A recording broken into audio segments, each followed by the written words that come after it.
Welcome to the Dirttime channel. I'm Alan Halcon. I'm Dude McLean. And today we have something really special for you. Dude's wardrobe. We're going to do a Dirttime fashion show. Going to show some of the reasons for hats and their importance. But do me a favor real quick. You're going to keep your clothes on, right? Maybe. You know, I've had a lot of requests. Oh, God. No, I'm just kidding. All right. So All right. what do I see you have a lot of cool-looking hats here. Why don't you tell us a little bit? In fact, you're well known for just having myriad hats. Notice how I didn't say myriad of hats. Yes, thank you. Yeah, this is only a small part of the hats that I have. I'm kind of a nut when it comes to hats. But I like to talk about some of the hats and the reasons why they're worn in the outdoors and how they're made, etc. One of the hats that we have here is a fedora style. This is supposed to be waterproof, however it's not. But the fedora is a hat that has head space up and above. It's got a brim so it covers your ears. One of the most important things that I found in researching is that a lot of guys who wear these hats all the time, even though they're really cool looking and they have all the neat logos and stuff, you've got to, they don't really do much for you. Very minimal shade. They don't cover your ears. A lot of men now have been getting cancer in the top of their ears from wearing these in the outdoors in the sun all day, every day. So these kind of hats eliminate that problem. By the way, the proper way to set down any hat with a brim on it is not like this. It's upside down. On the crown. On the crown. That's the proper way to put your hat down, if you want to be proper. Now, you made mention a little bit ago that you have headspace. Headspace. Exactly. Talk to us a little bit about headspace. Okay, headspace. This is a hat that I had made. This is a custom-made hat. And we used to look at these old cowboy hats, and the old cowboys would go, wow, what's that stupid thing up there for? Well, it's really to cause the air to be trapped in between your head and the top of the crown. Insulation. Insulation. In the cold and the heat, it works. And the broad brim, the more you are outside, the broader your brim. They used to make fun of the sombrero. Where's that hat? I think it's on that It's side. on this side. Okay, this one. Alan can demonstrate this really well because he looks so cool with it. All he needs is that cheroot. Okay, Go ahead, this hat, make my day, punk. again, this hat works great in the desert. I wear this a lot when it's in the summertime. And it just shades you. The old sombreros were even bigger. They came out to here. They're out to here. Exactly. And what they would do is cover your whole shoulders. They covered everything. That's the idea of a hat. It's protection. Hark goes the crow. Yes, that's actually a raven. This is also a cowboy. I got to teach this guy everything. You know, I taught him everything I know, and he still doesn't know a damn thing. You know, that's the second time you've used that comment in a video that we've done. Wrong. There was one we didn't. Again, here's another point of him being inflexible. I'm very flexible, but he's just wrong. Anyway, this is also another version of the cowboy hat. This one I've worn a lot. And you can find these hats. A lot of guys will look at themselves in the mirror and go, wow, I really look goofy. We have news for you. You look goofy anyway.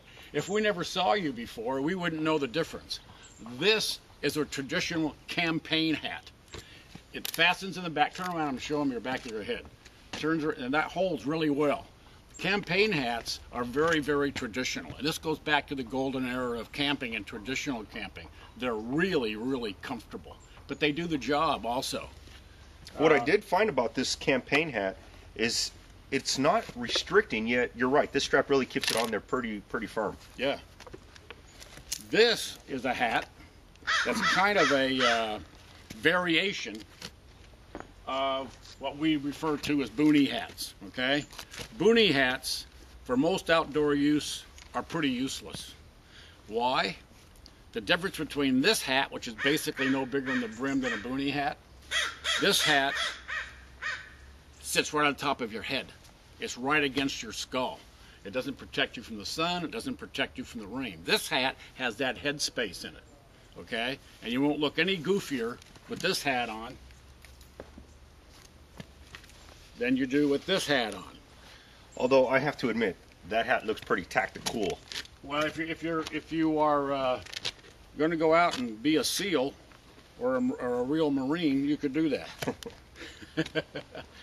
This hat, it speaks for itself. This is Coyote.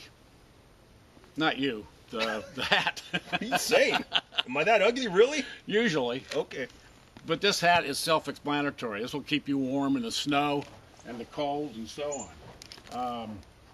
These hats and variations of this particular hat, if I can find the right way to put on, doesn't make any difference. These things get really expensive. These hats, I've seen them for $60, $70. Why is that? I have no idea, because they can sell it, has a name on it, so it'll block sun. You know, so will this. You almost look like you could have been a quasi-Gilligan. I'm just saying, doesn't he look like Gilligan? Well, maybe not. Yeah, well, you look like the captain. Or one of the girls. Oh, wow, thanks, man. But that hat also, that works really well.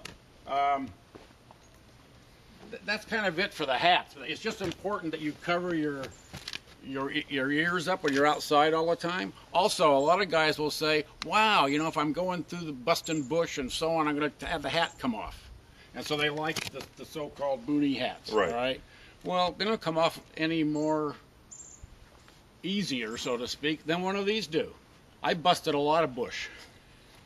No pun intended. I'm not going there. And they'll both stay on your head. Just put it on there and bring it down. That's all. How long have you been wearing hats? I've been wearing hats. Actually, I should have brought a picture. I have a picture of me with my trike with a hat on at a jaunty angle.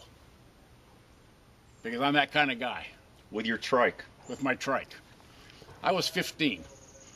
No, like 3. You were riding a trike like and you were 15. Well, I was slow to mature. You know I'm too immature to be this old. That's why we get along so well. So am I. Exactly. We have exactly some, again. Yeah, right. we have some clothes here. Tell us about that. All right. One of your first shelter Of course. is clothing. That's where shelter starts. That's part of the hat thing. So your first shelter is clothing. So what we have here are good examples of what you can use to be in the outdoors, and that's comfortable. One of my biggest things is being comfortable outside. First, we'll talk about a couple of shirts. This is a wool shirt. This is made by Pendleton. And I want to talk about the economics of that. Everything that you're going to see here, with the exception of my Filson outfit, I bought used in thrift stores. This is a Pendleton, like I said. This cost me about $6. What kind of thrift store did you get that? Like a Goodwill, Salvation Army, something I don't like that? remember, Okay. but yeah, any thrift store. Usually you can find really good deals on these. Okay. The other thing that's kind of that's a traditional thing to wear are overalls. Okay, a lot of guys wear these when they're out Right. in the bush, in the boondocks. Very, very comfortable, very roomy. What I don't care for, and we've discussed this before, is fashion that makes everything tight. You can't bend over, you can't lift up your knees. You're stepping over things. You want all the room you can to move. Well, when you were growing up, suspenders were a huge thing. Suspenders are meant to hold your pants up. That's right. Belts were meant to hold up accessories and whatnot. Yes, that's right. And somehow along the line, it kind of switched, and the belts became the fashion statement and whatnot. Well, these are a pair of Filson waxed pants. These are their rain outfit. I've been in torrential rains with these, and they do not leak.